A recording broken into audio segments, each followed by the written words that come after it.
The most disturbing aspect of this case isn't just that two teenage girls vanished without a trace on Halloween Day 1969.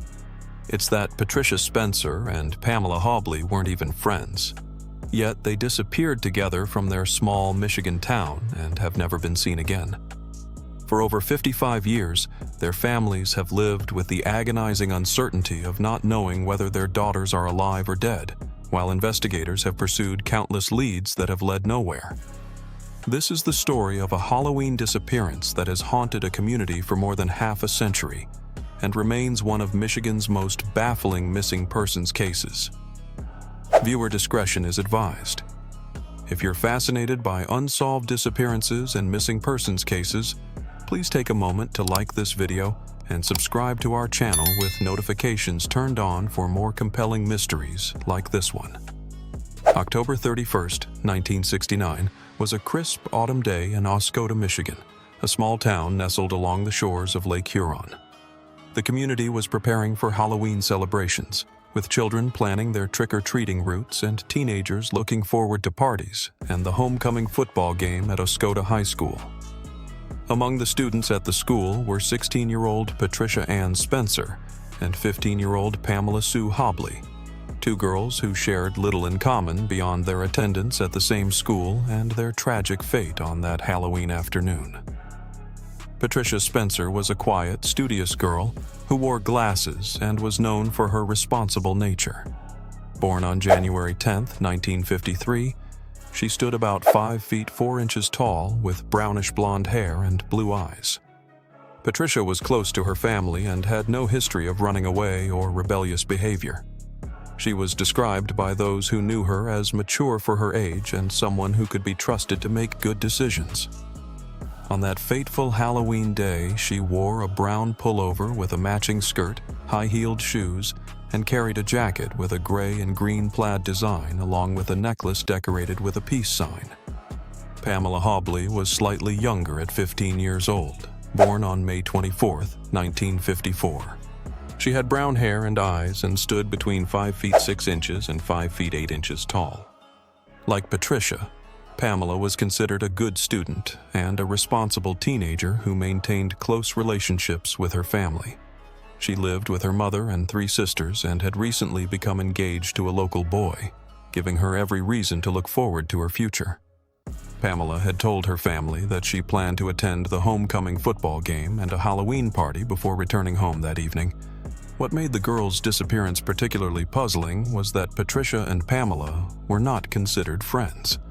They knew each other from school, as most students did in the small community, but they didn't socialize together or share the same circle of friends.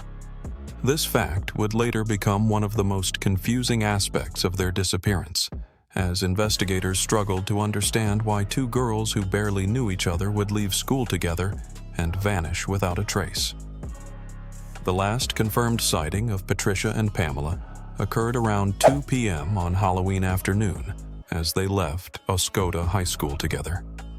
Witnesses reported seeing them walking away from the school grounds, but their destination and purpose for leaving together remained unknown.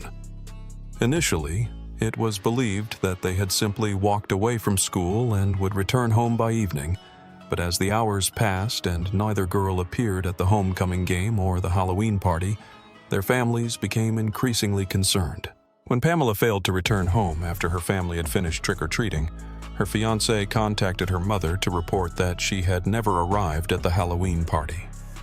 Pamela's mother then began calling other parents and quickly discovered that Patricia had also failed to appear at any of the planned Halloween activities.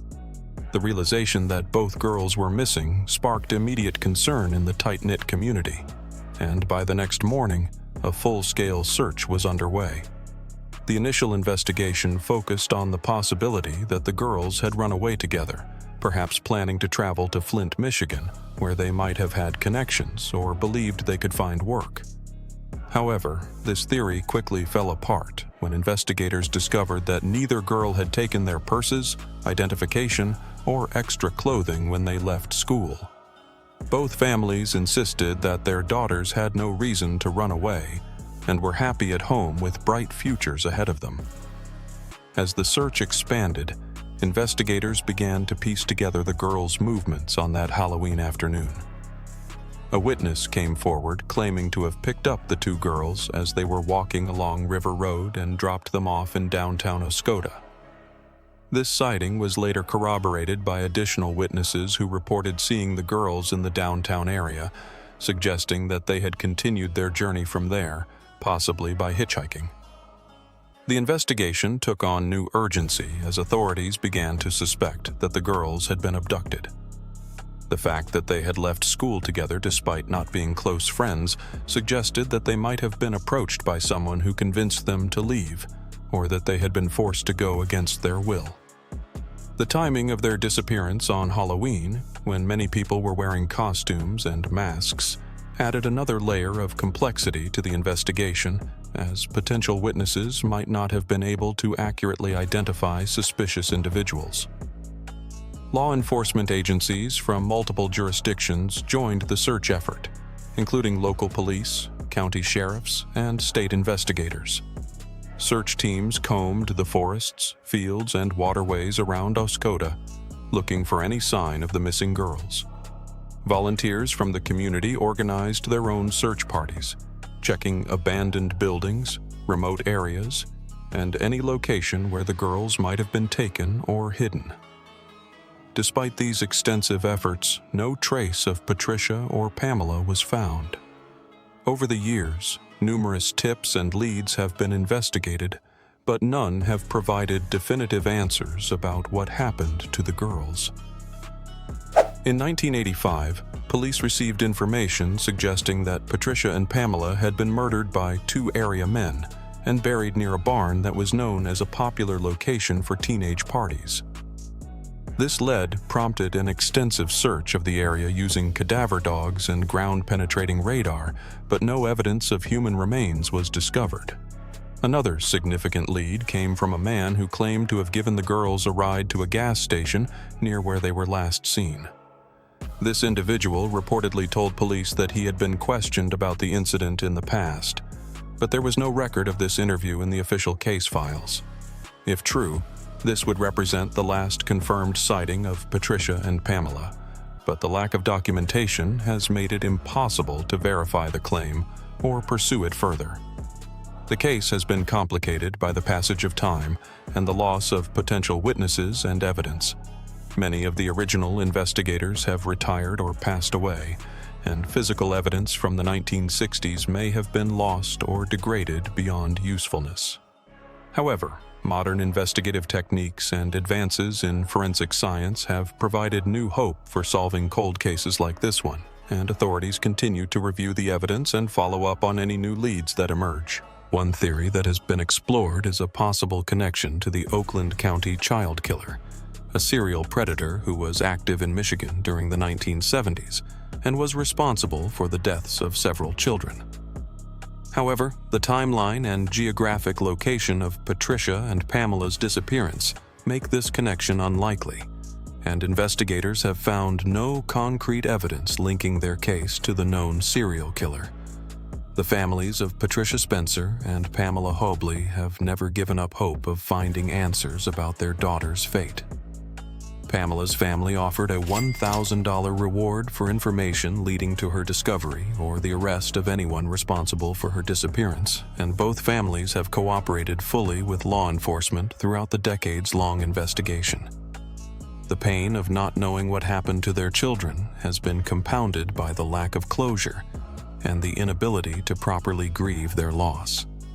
The case has had a lasting impact on the Oscoda community, serving as a reminder of how quickly tragedy can strike and how some mysteries may never be solved. The disappearance of Patricia and Pamela occurred during a more innocent time when children and teenagers felt safe walking alone and accepting rides from strangers, and their case helped to change attitudes about personal safety and stranger danger in small communities across America. Recent efforts to solve the case have included the creation of digital reconstructions showing how Patricia and Pamela might look today if they are still alive, as well as renewed appeals for information from the public. The case has been featured on various true crime programs and websites, bringing national attention to the disappearance and generating new tips and leads for investigators to pursue. The Michigan State Police continue to actively investigate the case, and advances in DNA technology and forensic science provide hope that new evidence might someday emerge. Cold case investigators have reviewed all available evidence and continue to follow up on tips and leads, no matter how old or seemingly insignificant they might be.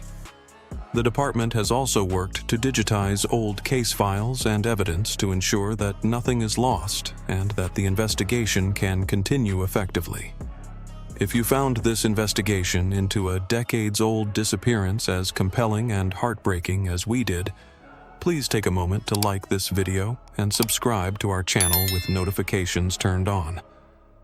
We explore the most puzzling missing persons cases and unsolved mysteries, bringing attention to cases that deserve to be remembered and investigated. Your support helps us continue sharing these important stories and keeping hope alive for families who are still searching for answers. Until next time, remember that behind every missing person case is a family that has never stopped hoping for their loved one's return, and sometimes the smallest piece of information can be the key to solving a mystery that has persisted for decades.